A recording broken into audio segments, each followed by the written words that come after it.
Welcome to the Why on Earth Community Podcast.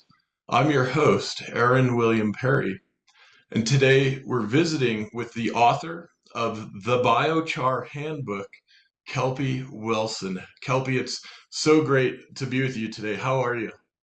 I'm fine, thanks. Nice to be here. Thanks for having me.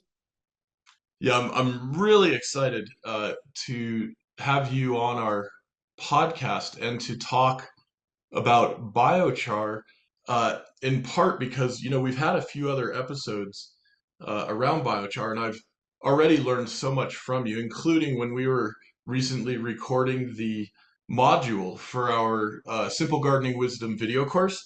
And I've actually learned several things from you that I'm really excited to talk about. So thanks for being here today. Yeah, you bet.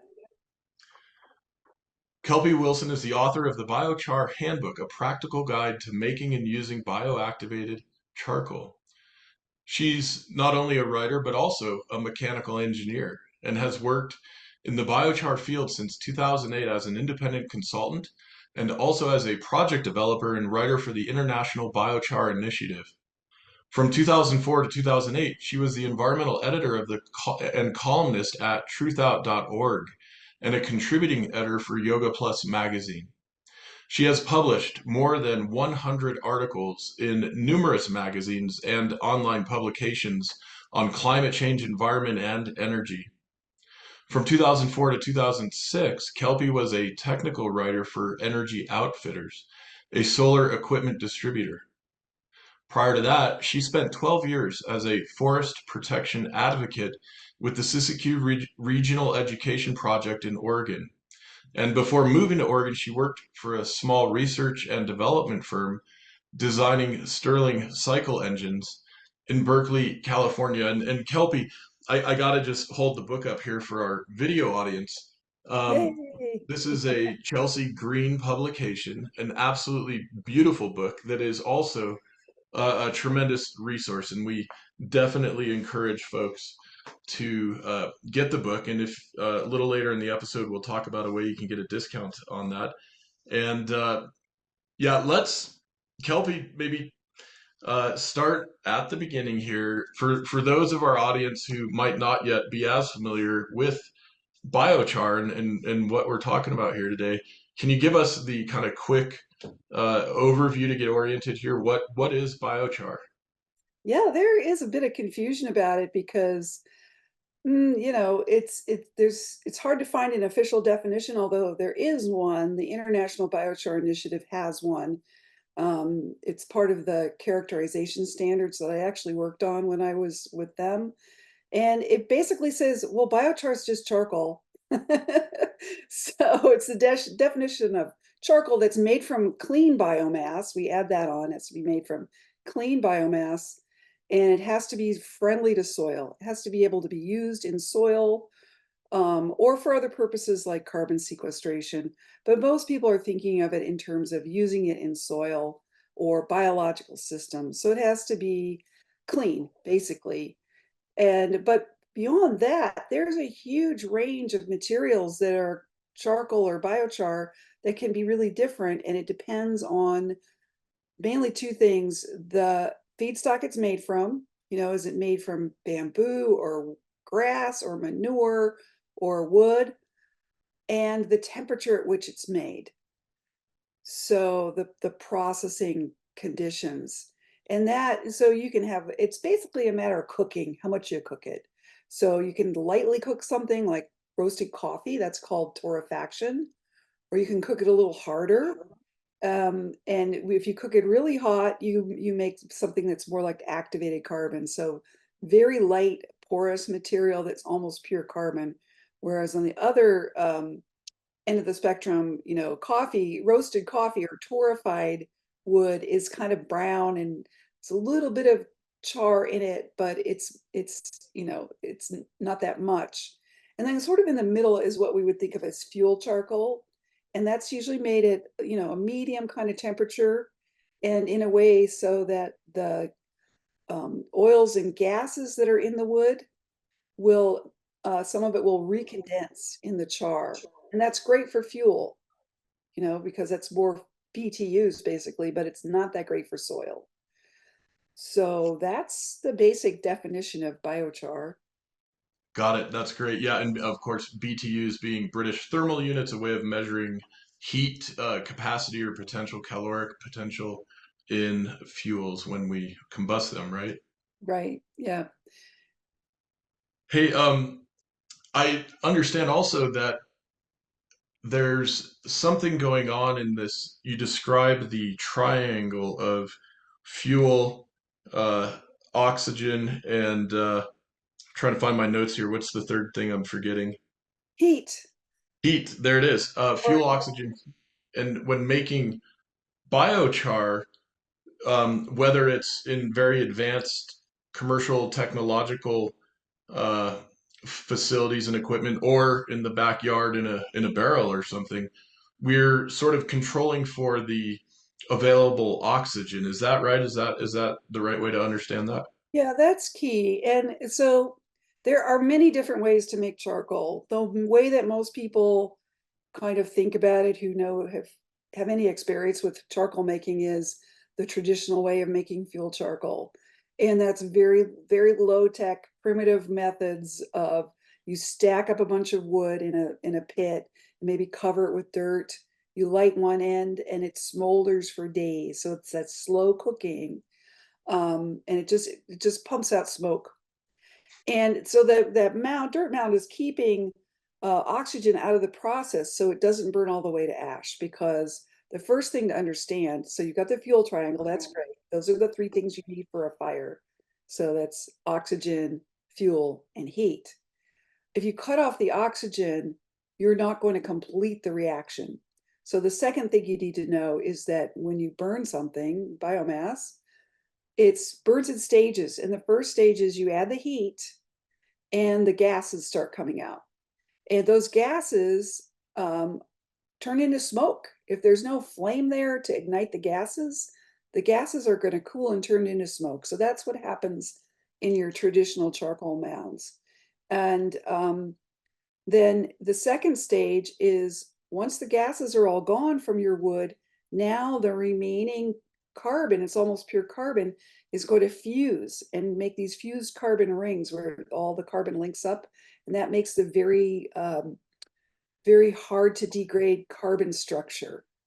And that's in charcoal and biochar. And at that stage, with the pit mound, it kind of goes out because it doesn't have enough air to complete the reaction. So you're left with the charcoal. And then there's another way of making biochar that's done in a lot of the more high-tech industrial processes, which is called a retort. And that is, think of that more as like a pressure cooker, although there usually isn't pressure, but it's just a closed vessel with a little outlet to let the steam out. And so you heat that externally, which means you have to transfer the heat through a metal wall and into the material. So, and that's a very, very positive way of making charcoal. You don't have any oxygen in there at all. And so once you heat it up and the gases leave, there's no oxygen can get in there and you save your charcoal. And usually that's in a batch process that's done by just letting it cool. And once the heat is gone, the combustion can't continue. So first the oxygen's gone, and then after the heat is gone, you wait till the heat is gone, and then you open it up and it can't burn anymore. Now, the way I make biochar and the way some other processes called gasification make biochar is we allow some air in there, but we control the air, especially at the end. So I'm making biochar in campfires essentially. And anybody who's ever been to a campground and seen a campfire ring where, the people who were there before had a big party, they just kept piling on the wood, right? And then they all passed out and went to bed. And you see this fire ring is just full of ash. But if you dig down in there, you'll find pieces of charcoal down at the bottom where the air never got down there. And after the flame went out and the whole thing started cooling, the charcoal on the bottom was saved. So that's what we do, but a little more efficiently. And we let it burn. We light the fire. We let it go through the first stage of burning where the gas comes out and that makes a flame, which provides the heat to keep the reaction going. But down at the bottom of the pile or the bottom of the kiln, the char is saved, and we put it out with water then. So with water, we're removing the heat and the oxygen at the same time. And so that's how we utilize the fire triangle. Oh, that's great. Thanks for explaining that. I think I may have actually been at one or two of those campfire parties over the years. Oh, Um, I don't believe that. you know, these days, especially as it relates to soil regeneration, carbon sequestration, climate stabilization, biochar has really arrived on the scene as one of the big strategies we have at a global scale. Of course, these are very localized applications, but in the aggregate at a global scale.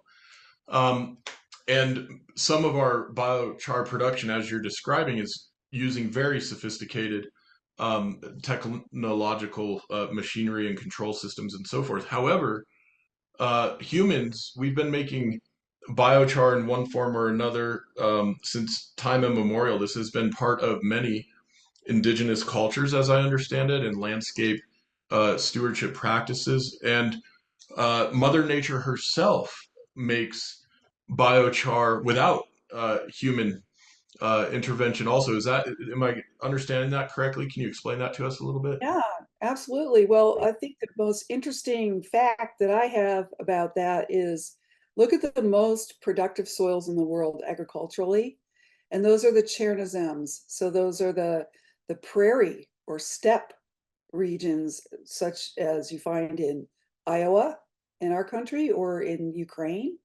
Those are the most productive soils in the world for agriculture, and half of the carbon in those soils, up to half the carbon, can be biochar or charcoal. And that's because, a prairie or a steppe with those grasses, there's regular fire that ignites the grasses and burns them off. But down, like think of prairie grasses, they're like 10 feet tall, right? And so the flames just go roaring through, and they heat down at the bottom where the stems are really thick. There's not a lot of air. And so those char. And after the flame leaves, it all cools and you get char. And you do that every 10 years. And of course, indigenous people, the Native Americans for sure, assisted that process by lighting fires regularly as well. And so you end up accumulating a lot of char in soil. So to me, that's about the only testimony I really need that, charcoal is good for soils. And that's a great example of how nature does it. Same in our fire adapted forests here in the West. Up to 50% of the carbon in those soils can be charcoal. And what's interesting, and this gets into a whole nother issue, but fire exclusion over the past 100 years, aggressively fighting fires has left us in terrible shape in our forests just from, the thickets of young trees coming up and creating a huge fire danger. But also, what a lot of people don't realize is we're missing the charcoal component in the soil, because same thing, in some of these forests, like where I am, there's a fire return interval of 10 to 20 years. And so what's the impact of that on nutrient cycling, on moisture retention, of excluding that charcoal from the soils?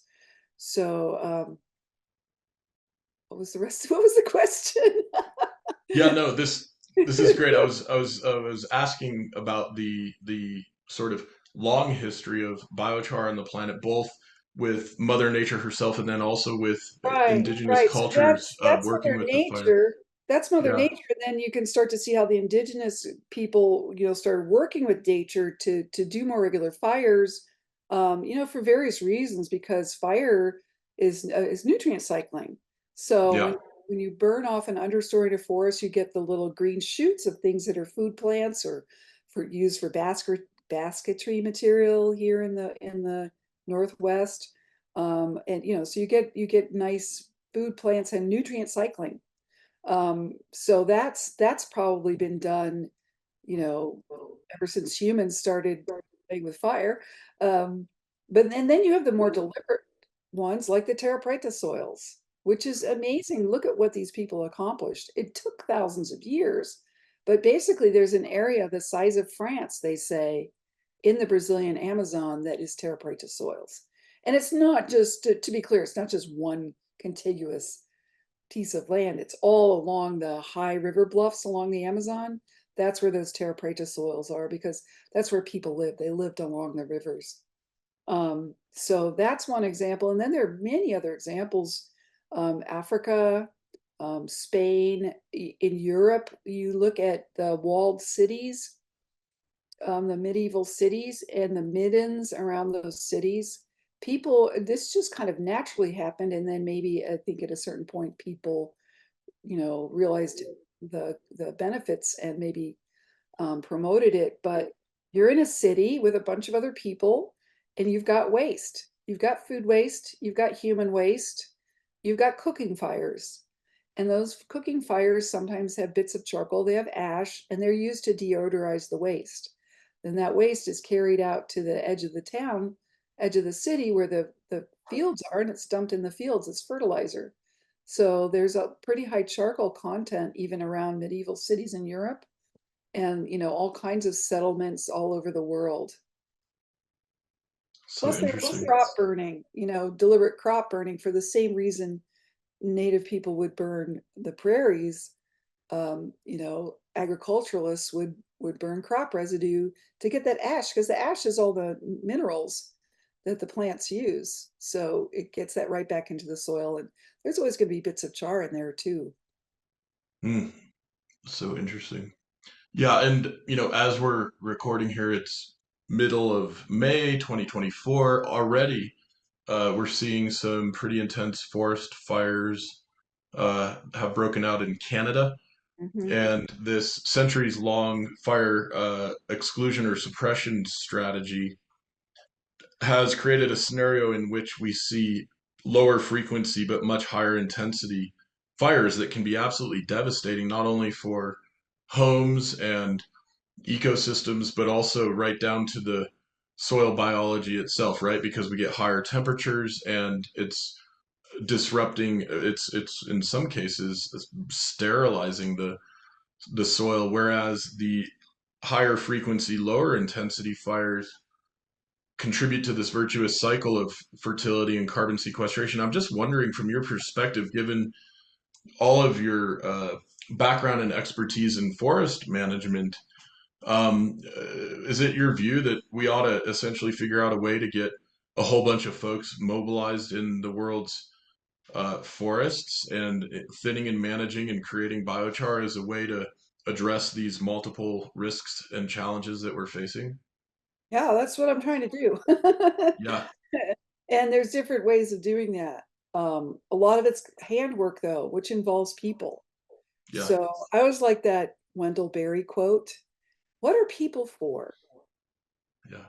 You know, well, I think we're here to go out and make a difference and clean up our mistakes for one thing. And so, yeah, I've been promoting that a lot, both through the kilns that I sell, the Ring of Fire kiln, which is a good tool, but also more and more just through different ways of doing pile burning. And so we can do pile burning out on the landscape, because these are vast areas. There's a huge amount of material. And so right now we're doing a lot of pile burning, but we're doing it in a way where um, there's this sort of hot shot mentality that firefighters have of complete consumption, right? Mm. When they do a back burn, they're like, we're going to save the town. We're just like make a scorched landscape. And the same thing with pile burning. It's like, we're going to get rid of these fuels. And so, first of all, we're burning bigger stuff than we need to, because big logs are not a fire danger. Then they're an ecosystem asset. But so the small stuff is what we need to burn. And if we're just burning it to ash, we destroy the soil. We get a burn pile scar. And some places those scars don't grow back for decades even, and they become a site where invasive species can move in. So what I'm really promoting most right now is to just put those piles out with water at the end. We can make a lot of biochar in a burn pile. And then like we're having really good luck now seeding those charcoal piles with native seed mixes and getting great germination. So we're doing something really good for forest soils. We don't make as much smoke because part of this process is to keep the flame on top, and that burns the smoke. And then once we've done that and removed, done the vegetation management and thinned out the forest, then we need to bring back prescribed fire. And we need to learn from the indigenous traditional ecological knowledge. They have a lot to teach us. We need to actually put them in charge of this because they know how to do it, and bring back the prescribed burning. And that's a big thing happening here right now, where I am in California, Oregon. There's a lot of interest in it. So that's the way forward for restoring our forests. I And love it. it's going to take people. Yeah. It's going to take a lot of people power, because this is handwork. I mean, there's some ways that machinery can help. Like when we have big piles of biomass piled up, we can use some bigger machine called a air curtain burner. And you can load that with machinery, and that's all good. But everybody in the biochar industry is always talking about scaling up. Like you're saying, there's so much to do. There's such a great potential. We've got to scale this up. Well, there's different ways of scaling up. And so with the handwork and these large landscapes, I like to call it scaling out. We need to scale out across the landscape, and we need to put people to work. And it's a great job for people who are maybe haven't really been workforce participants in a good way, or who have maybe experienced some trauma. We have a contracting group of veterans who are doing this work now. And it's really nice to spend your day out in the woods burning stuff. It's very satisfying. For people who could not ever go and work in an office, or do anything like that, this is work they can do, and they can feel really good about themselves. It's wonderful. Yeah, and get really good exercise and body movement and all the benefits of the uh, pheromones that the trees and plants are putting off. I mean, Right? there's so much science Soil emerging around. bacteria and all that. Yeah, Yeah. exactly. Yeah, all of that. That's so beautiful. Well, and I want to show our audience again your beautiful book, the Biochar Handbook here, which is a Chelsea Green publication. And if you go to chelseagreen.com, you can get a copy. You can even use the code YOE35 for a 35% discount for our audience if you'd like. And of course, Chelsea Green is one of our strategic partners. And in this book, Kelpie, you've got so much information, and it's such a great resource, and it's also wonderfully written, and you've sprinkled some history in there in a way I really appreciate as a history lover myself.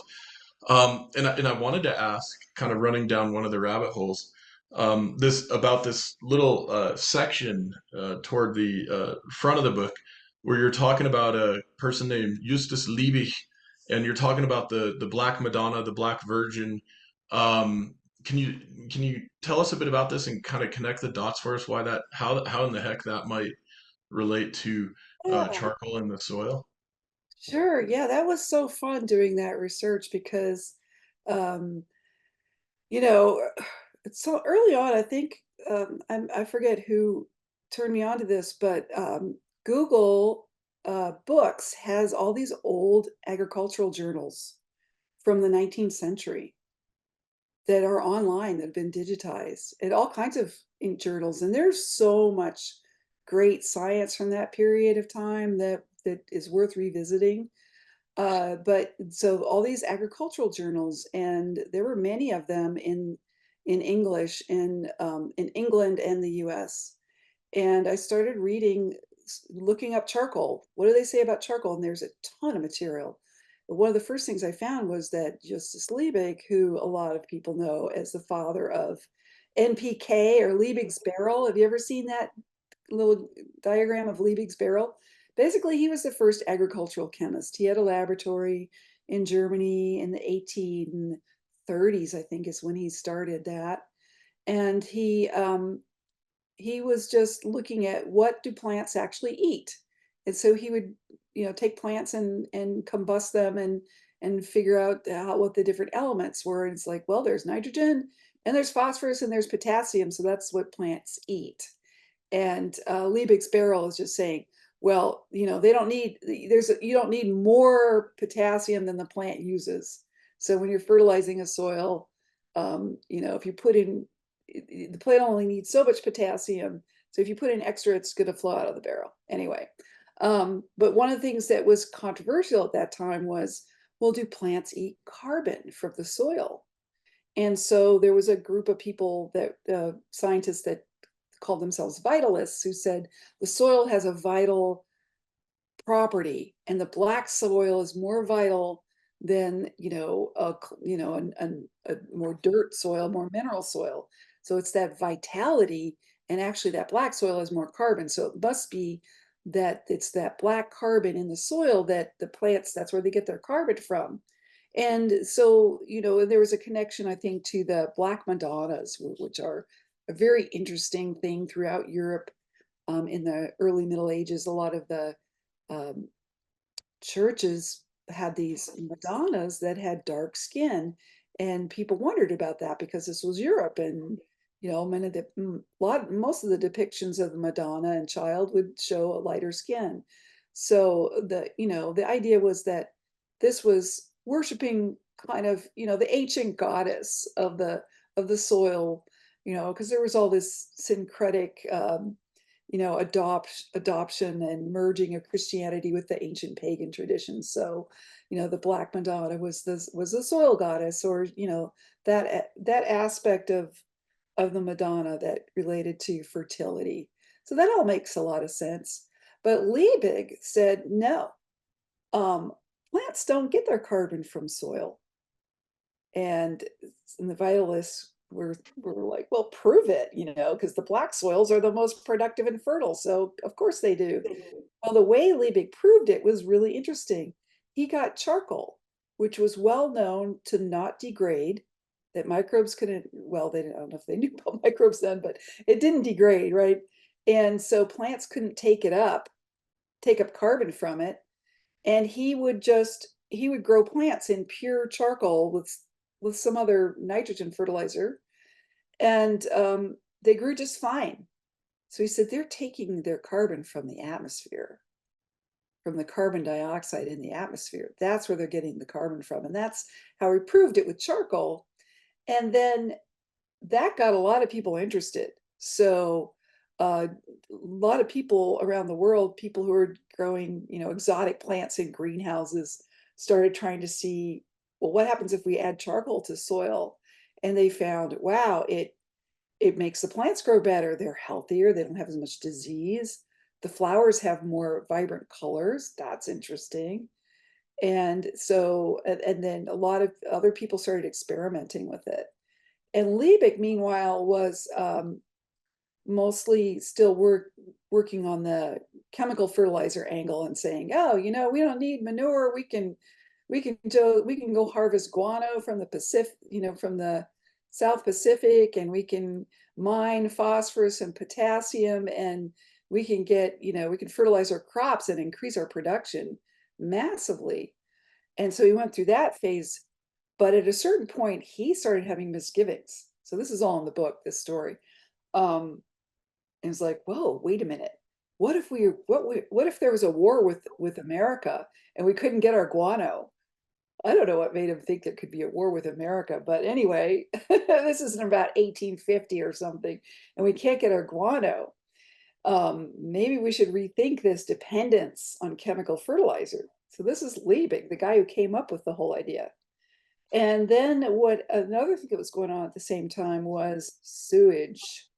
So all the great cities of Europe, London and Paris especially, were rethinking the way they handled that humanure, the night soil. So as I was saying before about the medieval cities, people brought it out in buckets mixed with charcoal and ash and built soil around the cities and the fields. But in London, the wealthy people were getting a little tired of that. And they had always had storm sewers. So just open channels to channel stormwater into the river, the Thames. Well, the wealthy people figured out, well, we got on the second or third floor, we can make a little toilet and flush our waste into the sewer. It'll go right to the river and out of our way. And what the result of that was an intense cholera epidemic. And sometime in the 1850s, they just, killed thousands of people because they were flushing all this waste. And so, there now were different ideas about how to do this because, you can't just kill off the population so that rich people can have flush toilets. And they debated it for 20 or 30 years before they finally put in more of a sewage treatment plant. But during that debate, Liebig weighed in and said, wait a minute, that's a waste of nutrients. And I'm realizing now we need that night soil for the fields, because we can't just use chemical fertilizer. That's not good. We need to have more of a circular economy. And so he made a recommendation for how to treat the night soil. He said, use sulfur and use charcoal and seaweed and a few other things. We said, use charcoal. And he was right, because when you add charcoal or biochar to manure, you preserve the nutrients, you preserve the nitrogen especially. So he wrote letters to the City of London, to the Parliament, and made his recommendation. And the response after all that lobbying was, oh, that's too expensive. We like the flush toilet. We'll go with that. It's just a great lesson in how we just have made some very wrong steps in the past.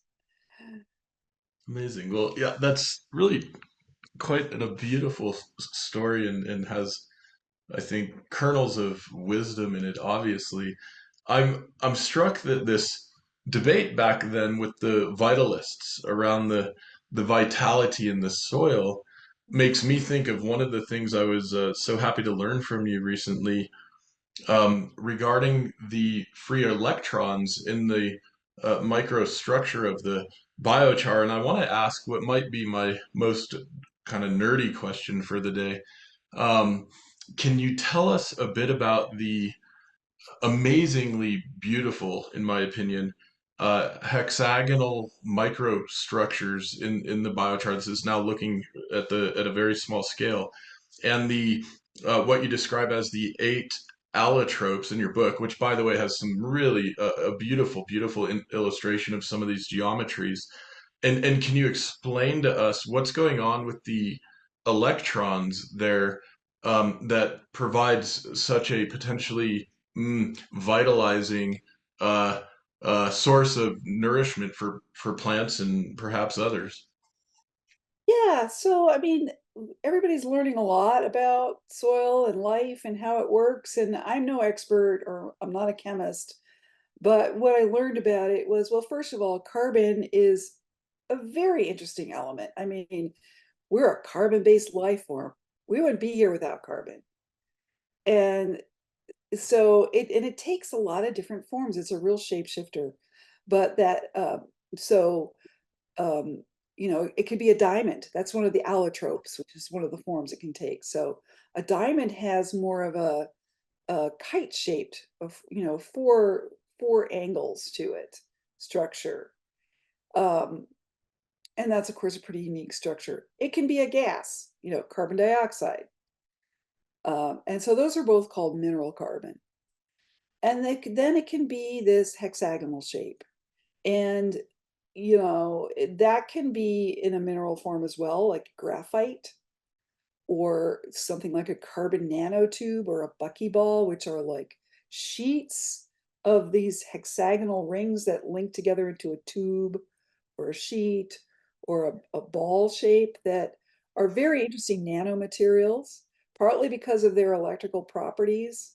So that's a whole nother field of science, is carbon nanomaterials and their electrical properties. But um, charcoal in soil, and also just carbon in our bodies in carbon chemistry.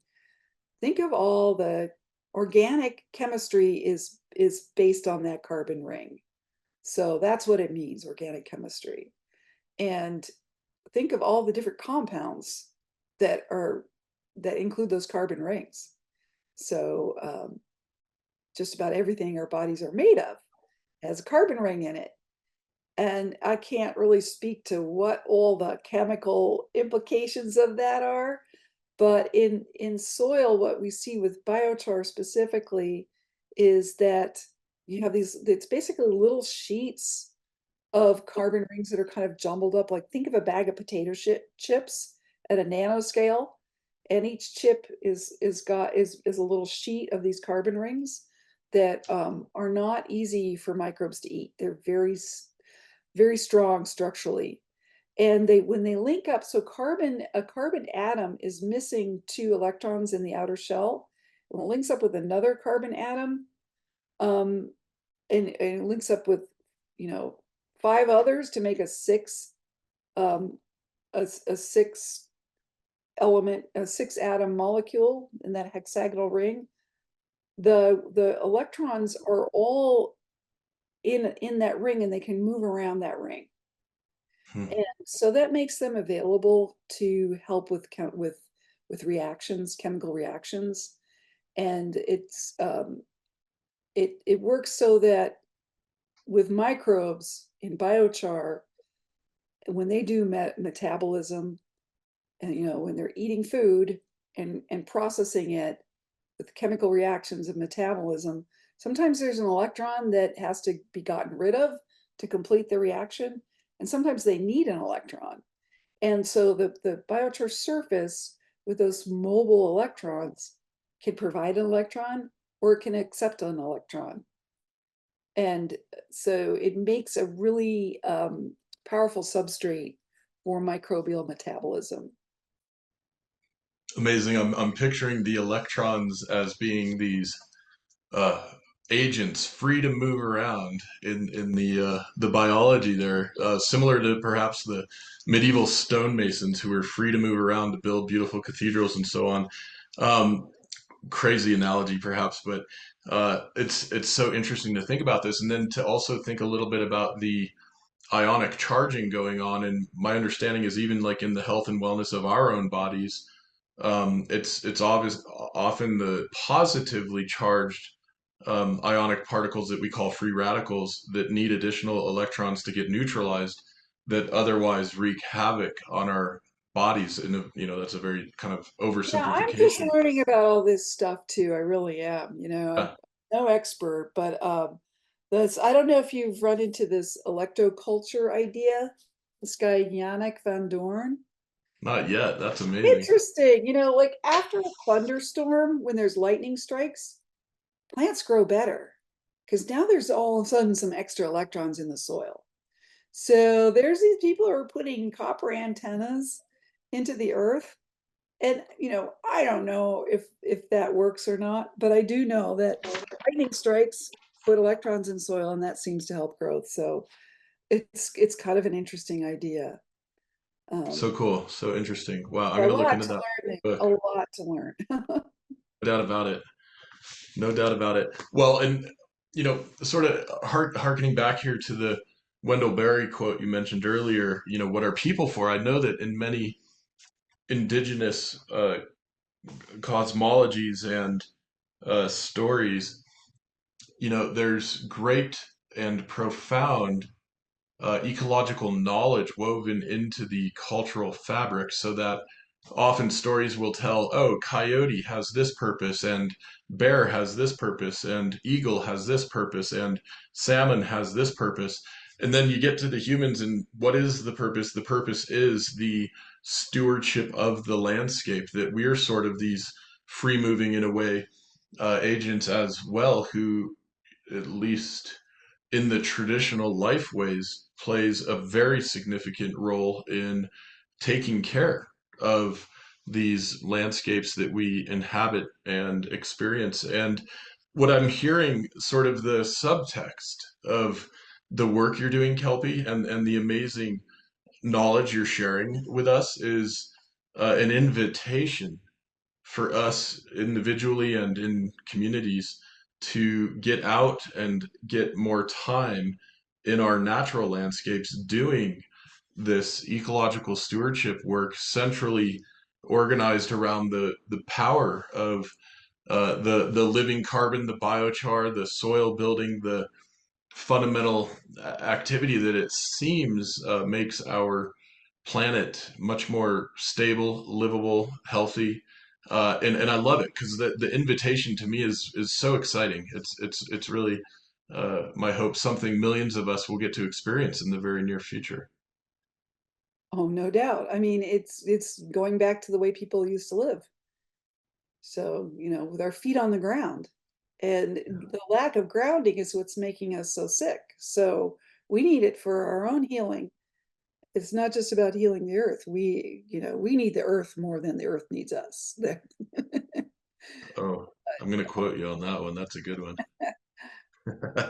You know, speaking of going back to the way we used to do things, I noticed looking through your bio preparing for our discussion today that you did some of your education at MIT, Massachusetts Institute of Technology. And one of my very favorite authors, William Irwin Thompson, was there in the 70s when he wrote this fabulous essay called The Meta-Industrial Village.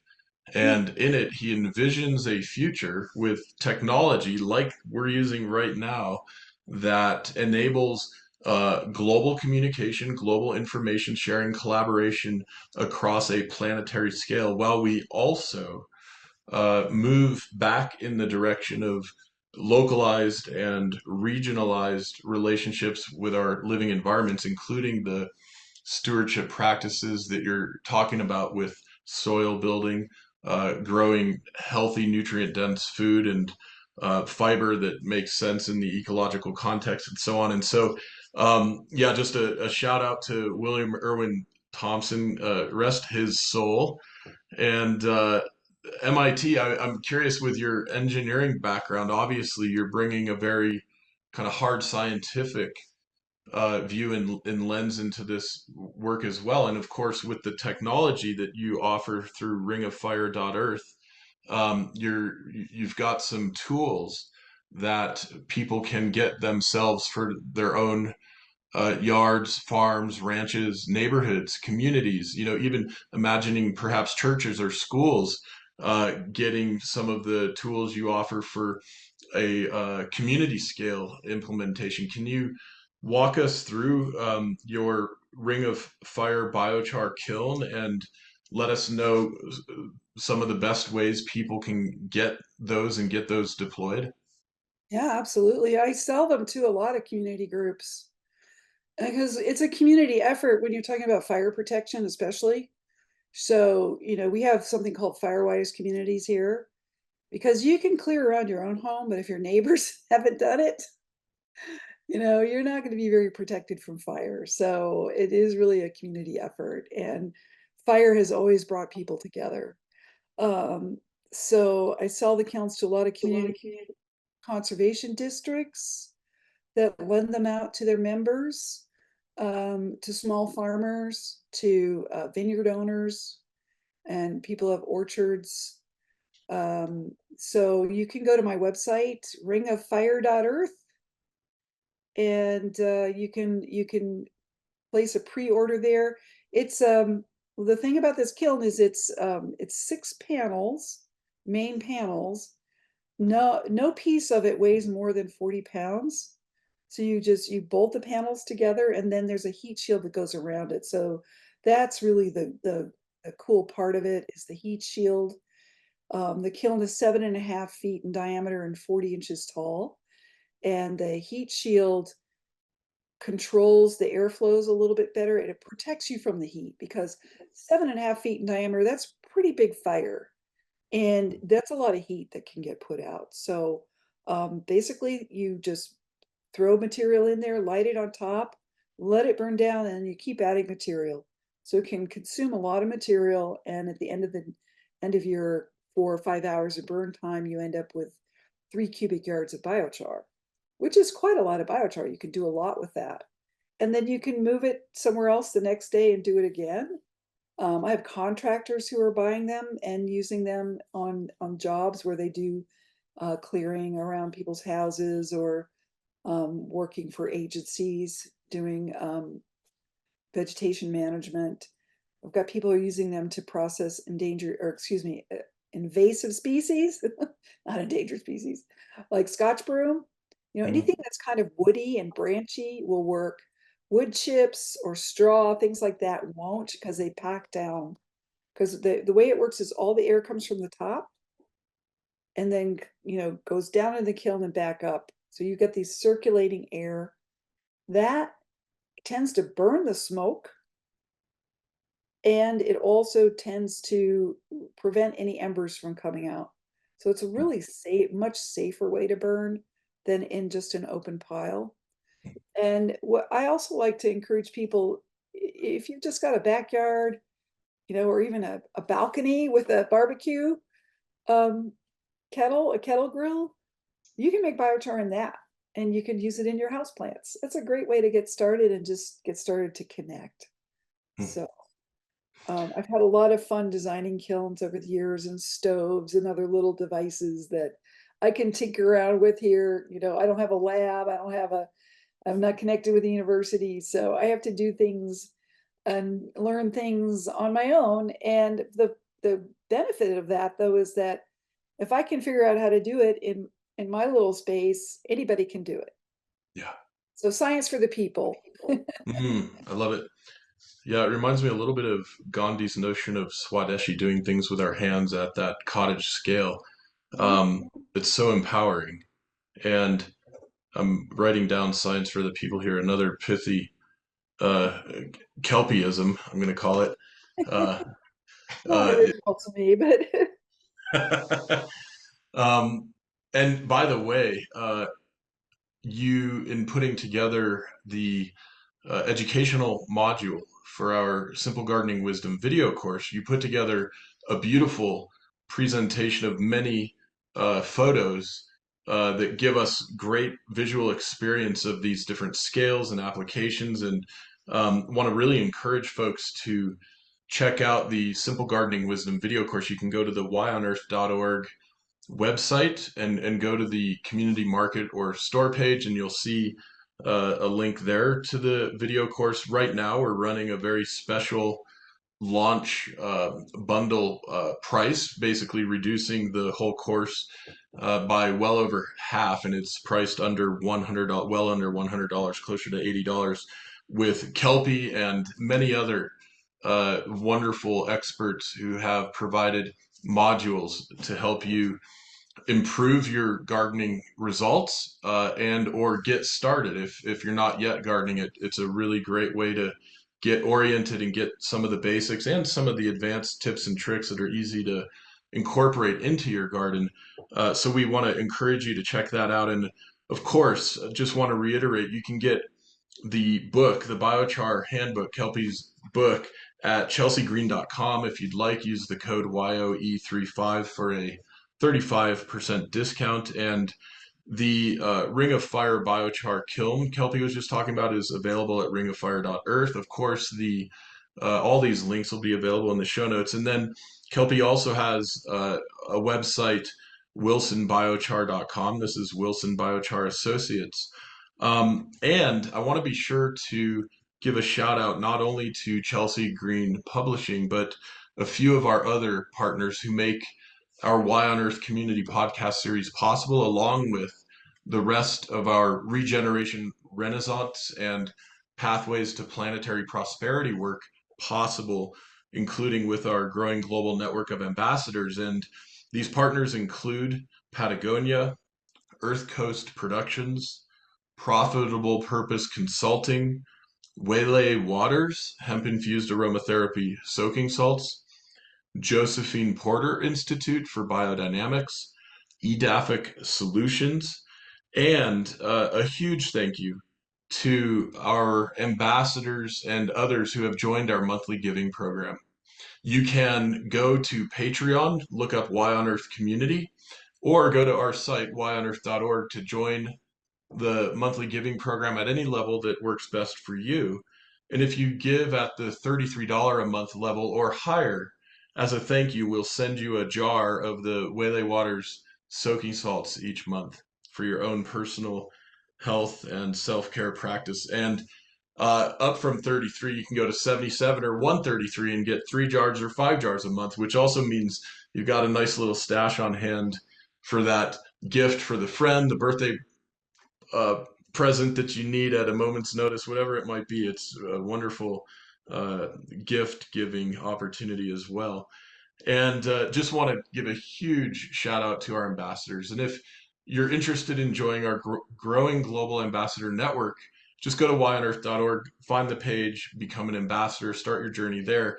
One of the really amazing opportunities for our ambassadors, in addition to having exclusive access to video recordings from a variety of symposia and workshops and conferences, and our monthly online meetup with folks from all around the world, Uganda, Kyrgyzstan, Mexico, Germany, all over the place. You have access to all those recordings, and you also have access to our behind the scenes segment with our podcast guests. And that's an exclusive benefit for our ambassador network. So we look forward to seeing you if that's something you'd like to join. And a huge invitation. Just want to remind folks, get this book. This book by Kelpie is a great resource and will help you improve your own health and wellness, your neighborhood, your livability, quality of life, while also sequestering carbon and doing your part to improve our ecology, our climate, and these major systems that we all rely upon and depend upon. And Kelpie, I guess I have to ask you sort of I guess it's kind of a joke, but your your biochar kiln has 6 sides. These carbon rings have 6 sides. Is six your favorite number? Well, it's a good number. I like the poetry and the aesthetics of the hexagon for sure. It has some cool meaning and sacred geometry, I guess. Yeah, I mean it's really interesting that you can take a circle and take the diameter of that circle and with a compass and mark it around exactly 6 times, or the radius rather. So Yeah. that's those are interesting relationships. I think more from a practical standpoint, the first version of the kiln was 3 panels that were Huh. 6 feet long. And so a lot of it has to do with what size does a steel sheet come in that you Yeah. can have efficient manufacturing. And I was shipping those around. You had to build a extra long pallet um, to ship a 6 foot panel. So at a certain point, I'm like, I'm tired of this. Can we do 4 foot panels? And of course, um, four 6 foot panels worked out to be a nice size. It was a little bigger than the old kiln, which I was ready for a little bit bigger kiln. So it's a Yeah. combination of things. Oh, it's so great. Yeah, and obviously there's a tremendous efficiency with six-sided structures, not only at the molecular scale, but of course we see with honeybees and the Mhm. work Buckminster Fuller was doing. You alluded earlier to the buckyball, and yeah, what a beautiful geometry. And maybe I'll give a shout out to our good friend William Sandy Carsons. We had on the podcast. We did an episode called "The Sacred Geometry of Subatomic Physics." He's a physics professor in Vermont, and that was a really fun episode that we did with him. And I wanted to ask you, Kelpie, about this app, the Char app that you speak about in the book, and some of the folks you're collaborating with through this group. You told me is called Biochar in the Woods, and your colleague, Mr. Becker from South Africa. Can you give us a bit of a view into what's going on with the app and the group Yeah, for collaboration? sure. Yeah. So there, on the one hand, we have this great need to get carbon in soils and to deal with our fuels problem here. And that's, separate from anything climate related. We just, we need to return the charcoal. We need to deal with the fuels. And so that's on the one hand. And that's a lot of urgency to that and a lot of need. And so we want to deploy crews to do that, but in order to get funding to do that, we need to show how much it's going to cost. How much can we produce? How long does it take? How many people does it take? What's the cost? And so I really, in our Biochar in the Woods group, which anybody can join if you're interested in doing this kind of thing. It's Biochar in the Woods at groups.io. I'll give you that link. Thank And you. we get together once a month by Zoom and we just talk about what we're doing. So we've got contractors there, we've got people from the Forest Service show up sometimes, and people are just working in their own little back 40. And we, talk about what we're doing. And about 2 years ago, I was just saying we need to quantify what we're doing. How do we just make sure we can like measure the amount of char we make, and um, get these numbers down so we can start doing job costing, basically. Yeah. And so this young South African man raises his hand and said, I've got an app for that. And that was Vian Becker. And so, he's a civil engineer and he's got a company called AD Tech. And he's been working on sustainability and circular economy, and carbon accounting. And so he had started working with Biochar in South Africa, and they were working on this, what's called DMRV, Digital Monitoring, Verification, and Reporting. So this is what you need if you want to get carbon money. And biochar is now really rising to prominence in the carbon finance world because I think the Paris Agreement, one of the last IPCC agreements, basically said there's no way we meet emissions reduction targets in time to prevent, greater than 2 degrees or greater than 1.5 degrees warming. I forget which it is. So we have to do carbon removal. We've got to do something to pull carbon out of the air. And of course, all the industrialists and Chevron and all those people immediately said, well, we're going to create big plants that suck carbon dioxide out of the air and pump it underground. Like, yeah, right. Yeah. Meanwhile, other people are saying, let's grow more trees, let's grow more grasslands, let's look at these natural climate solutions. And so, that's very productive and good.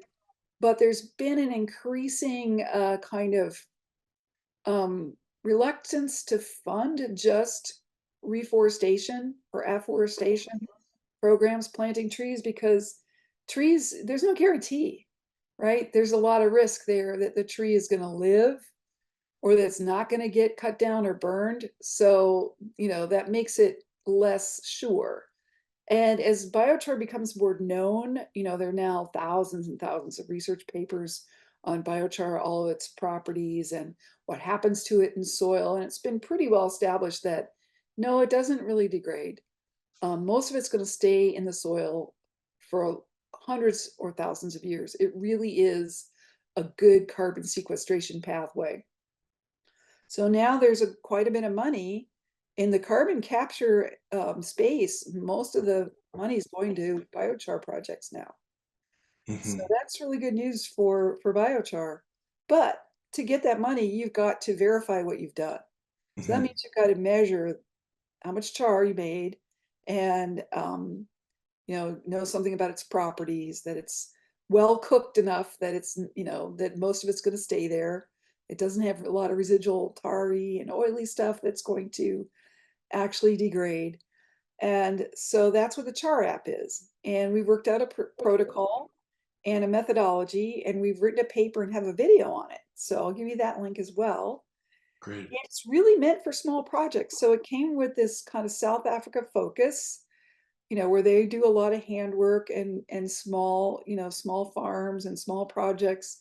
And this is a way to aggregate things. So say you've got a project that's going to is going to use 6 kilns and it's going to take 10 days. You go to a farm, you're going to process all the material in that amount of time. So you're going to make 6 batches a day. And so each kiln, you're going to, first of all, you're mainly going to just take pictures and video to verify what you've done. So you take some pictures of the feedstock, you take a moisture measurement because wet feedstock isn't as efficient. So we want to make sure it's dry. Then you take a picture of the kiln being lit, and then take a few videos during the process to make sure that you got flaming combustion and you're not making a lot of smoke. Then at the very end, it's really easy to figure out how much char you have made because it's a cylinder. And so while it's before you put it out, you level the hot charcoal in the kiln and you just take a measuring stick and measure the distance from the top of the kiln to the top of the char. And then you use a cylinder. So you know the diameter, you can get the volume of the char very easily. The sticking point for us was, well, how do we know about the bulk density to get the mass? Because you need the mass. Once you have the mass of char, then you can calculate how much CO2 you sequestered.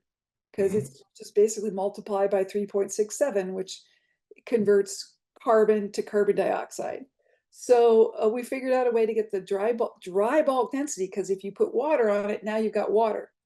Yeah. You don't really know. So we take a bucket of hot burning coals before we put it out and we weigh it.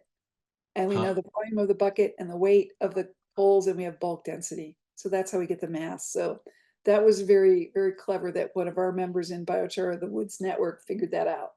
Wow. And so then we put it out, and we, if there's anything that didn't get completely burned, we set that aside and subtract it, and that's it. It's really simple. So you do that with the smartphone app for each of your 6 kilns, and at the end of the day, and you upload it all, and then you keep going for the full 10 days, and you've got all this data all uploaded, and then the app will spit out a report for you Mm. that aggregates it all. And then, say you're a company doing this, maybe you'll be doing this for 6 months, and you just keep aggregating the data because you're collecting it as you go, and it aggregates super easily. And then maybe at the end, or maybe somebody's paying you ahead of time, ideally, um, and you just have to show them the receipts. Yeah. Uh, but that's how we can aggregate all these small projects, and it's very, very non-risky. Mm. The main thing then is just make sure that the char actually went in the ground and didn't get Mhm. take it somewhere and burned. Mm. Wow. How exciting. I really look forward to learning more about the app and um, what you and your colleagues are doing through the Biochar in the Woods group. And Kelpie, it is such a joy to have this opportunity to visit with you for our podcast discussion. And of course, as we wrap up, we're going to uh, also do our little behind the scenes segment for our ambassador network. Again, folks, if you'd like to join the ambassador network, just go to whyonearth.org and click on the become an ambassador page, get your journey started that way. And before we wrap up here, Kelpie, I want to invite you, if there's anything else we didn't get to, or anything you'd like to share with our audience, please, my friend, the floor is yours. Thank you. Well, you were asking me some questions earlier about the kind of technical potential of all of this, if we could scale it up. That's right. Yeah. And so there was a paper that was published in 2010 that really looked at that. And I think it's still very valid, kind of doing an inventory of all the waste biomass, all the degraded land where you could plant purpose grown biomass, without impacting any natural ecosystems. And then, certain amount of energy you could generate as part of the biochar production process. And what they came up with was that if we really deployed biochar everywhere, we could sequester 12% of our emissions every year. Amazing. Perpetuity, but not only that, the other thing is that as we keep improving this, adding to soil carbon, improving soils and making them more fertile, we're going to grow more biomass. So this creates like a pump, a carbon pump, because the more biomass you grow, the more you have available to char. The more char you put in the soil, the more biomass you grow. So it's what we call a virtuous cycle. And that's exactly what we need, a self-perpetuating cycle here. Of course, it's a huge effort that would have to be, you know, supported at every level in society. But I think the exciting thing to me about biochar is we don't have to wait for governments. We can do it. It's very much of a ground up grassroots movement. It is getting support, from governments. Not enough, but like I said, we don't have to wait. Everybody can do this. And so that's what I really encourage people to just do it. Amazing. Thank you so much for sharing that. And it's so exciting and inspiring. And I love what you spoke to earlier about scaling out as a way to think about this instead of scaling up with perhaps centralized projects, but instead proliferation through community scale projects might be one of the real keys in all of this. Yeah, and it's not just here in the US. There's some really, really exciting work happening in Africa and Thailand and Kenya are two places where there's a lot going on where just adding a little, people, these places, people have such poor soils and very little access to fertilizer. And a little bit of biochar can make a huge difference in how much food they can grow. So Mm, um, the food security aspect of it is very, very important. amazing. Yeah. Oh, well, thank you so much, Kelpie. Everybody, please get yourself a copy of Kelpie's book, The Biochar Handbook from Chelsea Green Publishing. And once again, Kelpie, thank you for being a guest on our podcast today. You bet. It was fun. Absolutely. Talk soon, my friend. Bye bye. Bye. The Y on Earth Community Stewardship and Sustainability podcast series is hosted by Aaron William Perry, author, thought leader, and executive consultant. The podcast and video recordings are made possible by the generous support of people like you. To sign up as a daily, weekly, or monthly supporter, please visit yonearth.org/support. Support packages start at just $1 per month. The podcast series is also sponsored by several corporate and organization sponsors. You can get discounts on their products and services using the code YONEARTH, all one word with a Y. These sponsors are listed on the yonearth.org/support page. If you found this particular podcast episode especially insightful, informative, or inspiring, please pass it on and share it with a friend whom you think will also enjoy it. Thank you for tuning in. Thank you for your support. And thank you for being a part of the Y on Earth community.